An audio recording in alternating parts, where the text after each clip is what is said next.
For today's video ay may pupuntahan tayo. And naisipan ko na mag-bus na lang ako kasi ayokong mag-drive kasi sobrang layo nito. At least pag nag-bus ka ay nakaupo ka lang. Na-take note, tingnan mo, wala nang pasahero. Ako lang ata mag-isa. So, ang sarap mag-commute. Ayan, nakikita mo yung mga view sa labas. Kumuha lang ako ng day pass. Medyo mahal nga yung day pass, pero okay lang kasi parang wala akong makukuhanan na bus pass. Actually, nung pumasok ako sa bus, hindi na ako marunong gumamit ng bus pass. Parang ang tagal ko nang sumakay ng bus. O ito, dumating na ako dito sa lugar na pupuntahan na. At nilalakad ko lang siya papunta doon. Medyo malapit nga lang siya. Kaya okay lang. Tsaka, it's 9 o'clock in the morning. Kaya okay pa yung si Mr. San. I need vitamin D. So, nilalakad ko lang. Ayan. So, actually, pupunta tayo dun sa doktor ko, kay Dr. Sigal. So, siya yung nag-aalaga ng legs ko.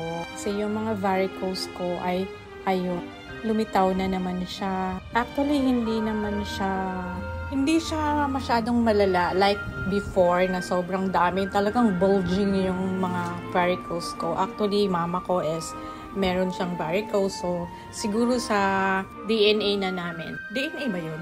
So, ayan, nilalakad ko. At ang sarap-sarap talaga ng panahon. O, di ba, may sun pa siya. Kailangan din natin ang sun, si Mr. Sunshine, sa health natin. Actually, itong clinic ni Dr. Sigal is tapat lang siya ng hospital, Delta Hospital, sa emergency. Ayan, ito yung main entrance ng emergency. So, madali lang talaga siyang pupuntahan. Kaya lang, yung bus ay walang bus stop dito. So, meron lang terminal na medyo malapit sa hospital. Pero, mas convenient sa akin ang mag-commute. Kaya, hindi ako nag-drive. Kasi, baka sobrang sakit yung injection ko. Hindi ako makalakad. And, pag after kasi ng injection, ay kailangan mong ilakad yung ginawa ng doktor para mawala yung pain niya. So mga mi, samahan niyo ako at papasok na tayo sa clinic ni Dr. Sigal.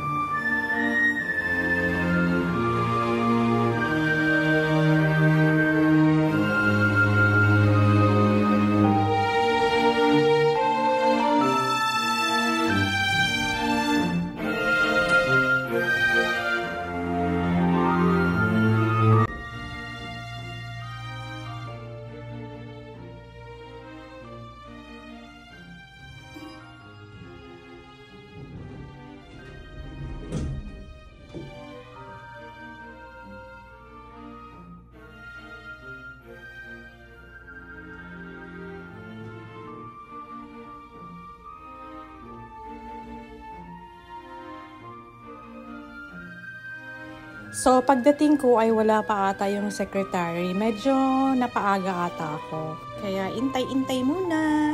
Mas okay yung mas maaga ka kaysa malate ka. So, for those who don't know about sclerotherapy, ito yung ginagawa ni doctor. Sclerotherapy sa varicose ko. It treats the veins that are twisted and enlarged. Like mine, the varicose veins. So, ito yung mga needle na itutusok niya sa veins ko. So, there's a solution na mapupunta sa veins natin or sa varicose ko.